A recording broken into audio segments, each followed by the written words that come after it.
La Bible en un an, le 27 août. Le livre d'Ézéchiel, chapitre 10, verset 1 au chapitre 11, verset 25. Le livre des psaumes, chapitre 41, verset 1 à 14. Le livre des proverbes, chapitre 21, verset 27. La première épître aux Corinthiens, chapitre 14, verset 1 à 25.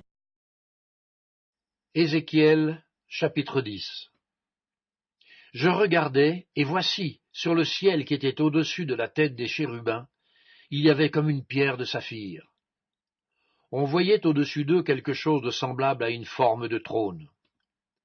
Et l'Éternel dit à l'homme vêtu de lin, « Va entre les roues sous les chérubins, remplis tes mains de charbons ardents que tu prendras entre les chérubins, et répands-les sur la ville. » Et il y alla devant mes yeux.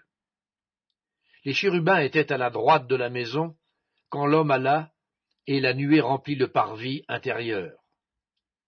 La gloire de l'Éternel s'éleva de dessus les chérubins, et se dirigea vers le seuil de la maison. La maison fut remplie de la nuée, et le parvis fut rempli de la splendeur de la gloire de l'Éternel. Le bruit des ailes des chérubins se fit entendre jusqu'au parvis extérieur, pareil à la voix du Dieu Tout-Puissant lorsqu'il parle. Ainsi l'Éternel donna cet ordre à l'homme vêtu de lin. Prends du feu entre les roues, entre les chérubins.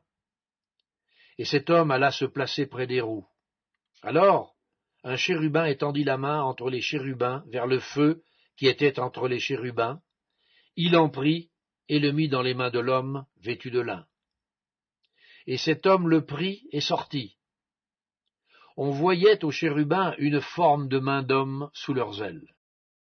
Je regardai, et voici, il y avait 4 roues près des chérubins, une roue près de chaque chérubin. Et ces roues avaient l'aspect d'une pierre de chrysolite. À leur aspect, toutes les 4 avaient la même forme. Chaque roue paraissait être au milieu d'une autre roue. En cheminant, elles allaient de leurs 4 côtés, et elles ne se tournaient point dans leur marche. Mais elles allaient dans la direction de la tête, sans se tourner dans leur marche.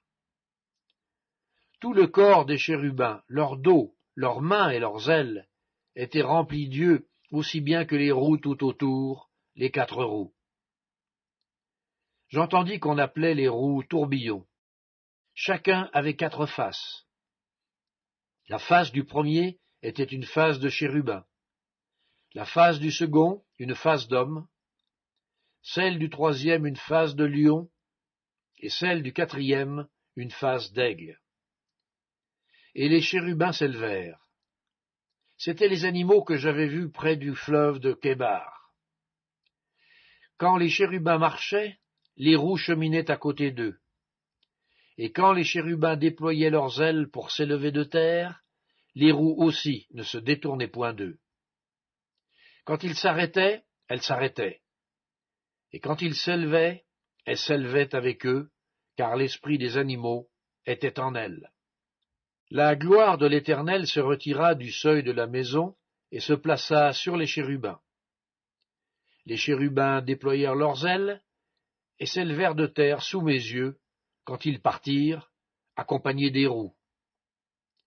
Ils s'arrêtèrent à l'entrée de la porte de la maison de l'Éternel, vers l'Orient.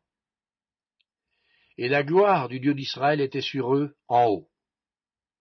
C'étaient les animaux que j'avais vus sous le Dieu d'Israël près du fleuve du Kébar, et je reconnus que c'étaient des chérubins. Chacun avait 4 faces, chacun avait 4 ailes, et une forme de main d'homme était sous leurs ailes. Leurs faces étaient semblables à celles que j'avais vues près du fleuve du Kébar. C'était le même aspect, c'étaient eux-mêmes. Chacun marchait droit devant soi. Ézéchiel, chapitre 11. L'Esprit m'enleva et me transporta à la porte orientale de la maison de l'Éternel, à celle qui regarde l'Orient. Et voici, à l'entrée de la porte, il y avait 25 hommes. Et je vis au milieu d'eux Jaazania, fils d'Azur, et Pélatia, fils de Benaja, chef du peuple. Et l'Éternel me dit, Fils de l'homme, ce sont les hommes qui méditent l'iniquité et qui donnent de mauvais conseils dans cette ville. Ils disent, ce n'est pas le moment, bâtissons des maisons. La ville est la chaudière et nous sommes la viande. C'est pourquoi prophétise contre eux, prophétise, fils de l'homme. Alors l'Esprit de l'Éternel tomba sur moi, et il me dit, Dis, ainsi parle l'Éternel, vous parlez de la sorte, maison d'Israël. Et ce qui vous monte à la pensée, je le sais. Vous avez multiplié les meurtres dans cette ville, vous avez rempli les rues de cadavres. C'est pourquoi, ainsi parle le Seigneur l'Éternel. Vos morts que vous avez étendus au milieu d'elles, c'est la viande, et elle, c'est la chaudière. Mais vous, on vous en fera sortir. Vous avez peur de l'épée, et je ferai venir sur vous l'épée, dit le Seigneur l'Éternel. Je vous ferai sortir du milieu d'elle, je vous livrerai entre les mains des étrangers, et j'exercerai contre vous mes jugements. Vous tomberez par l'épée, je vous jugerai sur la frontière d'Israël, et vous saurez que je suis l'Éternel. La ville ne sera pas pour vous une chaudière, et vous ne serez pas la viande au milieu d'elle. C'est sur la frontière d'Israël que je vous jugerai, et vous saurez que je suis l'Éternel, dont vous n'avez pas suivi les ordonnances et pratiqué les lois. Mais vous avez agi selon les lois des nations qui vous entourent. Comme je prophétisais, Pélatia, fils de Benhaja, mourut. Je tombai sur ma face, et je m'écriai à haute voix. Ah, Seigneur éternel, anéantiras-tu ce qui reste d'Israël? Et la parole de l'Éternel me fut adressée en ces mots. Fils de l'homme, ce sont tes frères, ceux de ta parenté et la maison d'Israël tout entière, à qui les habitants de Jérusalem disent, restez loin de l'Éternel. Le pays nous a été donné en propriété. C'est pourquoi tu diras, ainsi parle le Seigneur l'Éternel. Si je les tiens éloignés parmi les nations, si je les ai dispersés en divers pays, je serai pour eux quelque temps un asile dans les pays où ils sont venus. C'est pourquoi tu diras, ainsi parle le Seigneur l'Éternel. Je vous rassemblerai du milieu des peuples, je vous recueillerai des pays où vous êtes dispersés, et je vous donnerai la terre d'Israël. C'est là qu'ils iront, et ils en ôteront toutes les idoles et toutes les abominations. Je leur donnerai un même cœur, et je mettrai en vous un esprit nouveau. J'ôterai de leur corps le cœur de pierre, et je leur donnerai un cœur de chair, afin qu'ils suivent mes ordonnances, et qu'ils observent et pratiquent mes lois. Et ils seront mon peuple, et je serai leur Dieu. Mais pour ceux dont le cœur se plaît à leurs idoles et à leurs abominations, je ferai retomber leurs œuvres sur leurs têtes, dit le Seigneur l'Éternel. Les chérubins déployèrent leurs ailes, accompagnés des roues, et la gloire du Dieu d'Israël était sur eux, en haut. La gloire de l'Éternel s'éleva du milieu de la ville, et elle se plaça sur la montagne qui est à l'orient de la ville. L'Esprit m'enleva et me transporta en Chaldée, auprès des captifs, en vision par l'Esprit de Dieu. Et la vision que j'avais eue disparut au-dessus de moi. Je dis aux captifs toutes les paroles de l'Éternel qu'il m'avait révélées. Psaume 41, au chef des chantres, psaume de David. Heureux celui qui s'intéresse aux pauvres. Au jour du malheur, l'Éternel le délivre. L'Éternel le garde et lui conserve la vie. Il est heureux sur la terre, et tu ne le livres pas au bon plaisir de ses ennemis. L'Éternel le soutient sur son lit de douleur, tu le soulages dans toutes ses maladies. Je dis, Éternel, aie pitié de moi, guéris mon âme, car j'ai péché contre toi. Mes ennemis disent méchamment de moi, quand mourra-t-il, quand périra son nom? Si quelqu'un vient me voir, il prend un langage faux, il recueille des sujets de médire, il s'en va et il parle au dehors. Tous mes ennemis chuchotent entre eux contre moi, ils pensent que mon malheur causera ma ruine. Il est dangereusement atteint, le voilà couché, il ne se relèvera pas. Celui-là même avec qui j'étais en paix, qui avait ma confiance et qui mangeait mon pain, lève le talon contre moi. Toi, Éternel, aie pitié de moi et rétablis-moi, et je leur rendrai ce qui leur est dû. Je connaîtrai que tu m'aimes si mon ennemi ne triomphe pas de moi. Tu m'as soutenu à cause de mon intégrité, et tu m'as placé pour toujours en ta présence.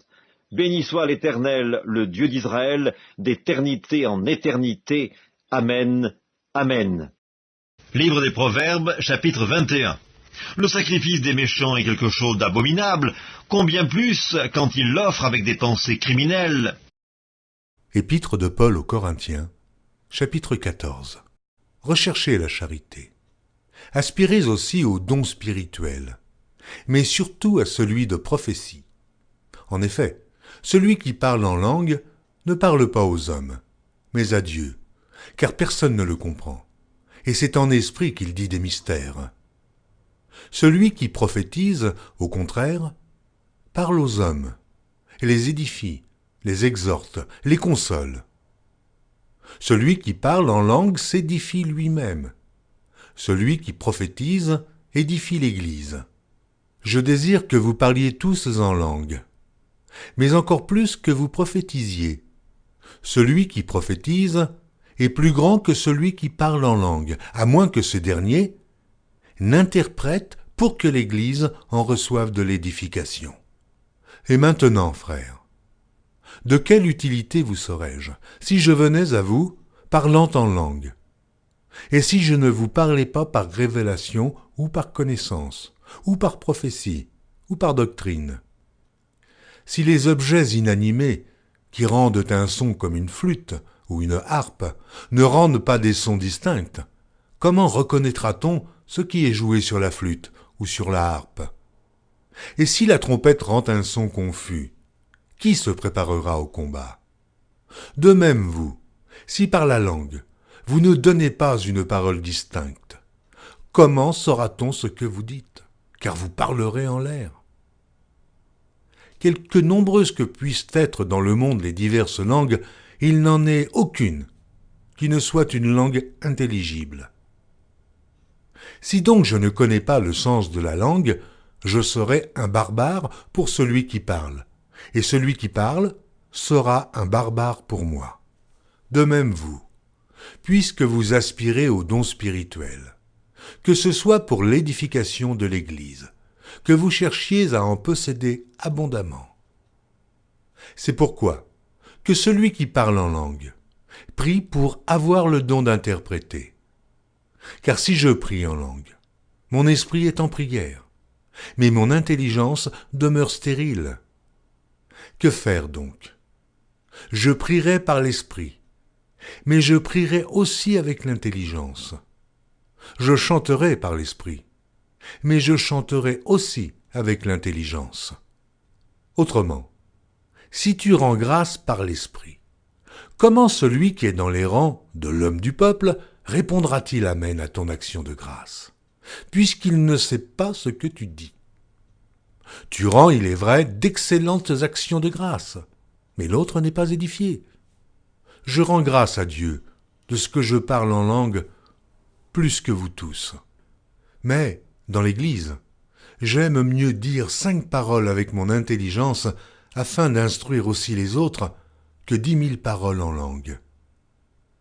Frères, ne soyez pas des enfants sous le rapport du jugement, mais pour la malice, soyez enfants, et, à l'égard du jugement, soyez des hommes faits. Il est écrit dans la loi, c'est par des hommes d'une autre langue, et par des lèvres d'étrangers que je parlerai à ce peuple. Ils ne m'écouteront pas même ainsi, dit le Seigneur.